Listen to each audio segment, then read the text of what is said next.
Alright, it's just a minute or two later here, and we're still in the same corner of the garage. This is 80-pound twisty. I've got 100-pound Yozuri. This is all that I use. It's just out of personal preference. So what I do now is, again, we have our loop on one end, have our overhand knot on the other, and now I'm going to tie onto my bite leader. So now's when you need to start to consider how long you want your entire leader system to be. I'll walk over here. I've got a couple of rods up here on the rack, and you can see that one, that's about a 8-foot carpenter casting. I've got the twisty out of the reel, up 5 or 6 guides, and then maybe an 18-inch section of bite leader. Same thing on the other one here. I don't use a lot of fluorocarbon. That's a little bit shorter rod, and it probably goes down to maybe 1 wrap on the reel. But I cast with the braid on my finger. I do not, none of the knots are coming out of the rod. The loop-to-loop connection is usually somewhere up between the 3rd and 4th guide when I'm casting. So loop end on one side of my twisty, overhand knot on the other side of my twisty, 100-pound Yozuri fluorocarbon, and we're basically just going to make a uni-to-uni knot here. Lay them alongside of each other, about an 8 or 10-inch overlap. Make a loop. Heavier leader, you're going to get less passes through. I shoot for 3 or 4 at a minimum. We get down in the 30-40 pound stuff, you can get a good 5 or 6 twists. So there's 4 through. Little spit, gently snug that down. Come back over onto the fluorocarbon side, loop. 1, 2, 3, 4. Get some spit. Tighten it down. So now that's where our knot's going to be in there. We'll come over here, maybe 18 inches or so.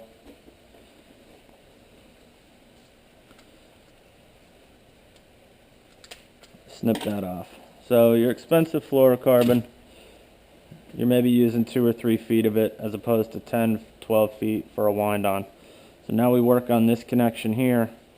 And I'll take this, so this knot, basically just going to slowly cinch this down. One thing you'll see is if you tighten this fluorocarbon side too fast, when you pull them together, you'll end up bunching some of the twists up. It's not a big deal, but just something I've noticed after doing them. So I'll slide this knot a little bit more snug by hand. I'll slide that knot a little bit more snug by hand, and I'll pull them pretty close together before I really seat them down. So now we're pretty close, so I'll start snugging them up a little bit.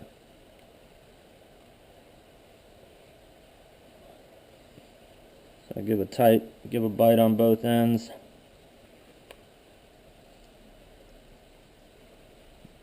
Cinch down in the middle. Also have these little dowels here that you can use to wrap around. Tighten this stuff up a little bit. So I do not trim this knot yet. What I want to do is I want to put my terminal tackle on. If you're doing this on the boat and you don't want to put terminal tackle on to store these in a bag, I have just this big section of loop, heavy 200-pound Dacron to 400-pound mono, and I'll make a quick loop-to-loop connection on the end of my twisty, and I'll cinch this down so I can trim them and burn them. But for the sake of discussion here, I've got a rod that is ready to get rigged. So I'm going to make my terminal connection, which for me is a double clinch. If I'm not using a ringed grommet with a crimp, and at 100-pound I can usually only get about 3 twists on it.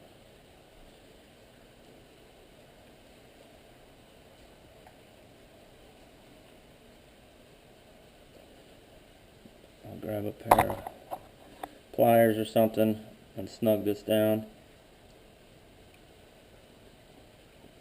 Alright, so right now we've got an unfinished tag end on a swivel at about 18 inches, a uni to uni knot with both ends open wide, and maybe 4.5 feet of twisted leader, 80-pound leader, with a loop on the end. So over here in the corner of my garage, I've got a 50-pound Shimano spring scale. I've got a threaded bolt into a stud in the wall because I don't want to end up on my butt on the garage floor. And before I trim and burn any of these tag ends, I'm going to seat this knot. So we've got this spring scale up here at 0 pounds. So I'm going to take my swivel, loop it on, and to save my hands here, I'm going to use this dowel. Take a couple wraps, make sure you don't cross things. And I never look at the knots. God forbid you tied a bad knot and something popped off in your eye. I wouldn't want to be that guy. So I'm going to turn my head here, but obviously all I'm doing is putting a little lean on this, letting those knots cinch down. So as we come back around, alright, so I've got 49 to 50 pounds that I've set this leader at. So I know full well I'm putting this on a 6,000 sustain. I know full well that I'm never even going to get close to that drag rating. I've seated my terminal knot. I've seated my uni knot in the middle. And there's never at any time is this leader going to have any more tension than that. Now for me, I'll store them in a bag like this, or if you buy them from me, you'll get them from in a bag like this that lists the 2x130, means the twisty section's 2 times 130 pounds with a 220 pound bite leader. So you know exactly what you've got. The other way to do it, if you're going to make these at home, just stick them in a Ziploc bag or something. But the last thing I do to finish this off, trim the tag end, grab a lighter. There's always the chance of some slippage at some point. Melt a nub on the end there. We come up to the uni. This is always out of the rod when you're casting. So now, if you had marked this knot here, you would have seen quite a bit of slippage on that while it's seated down. And that's why I don't trim it until after it's set. So this knot right here is sitting with 50 pounds of compression, or at least tested to 50 pounds. If you put it up to 60 or 70 pounds, might it slip or move? Yeah, it could. It'll most likely break before that, but we've got those seated together pretty good. Burn a tag.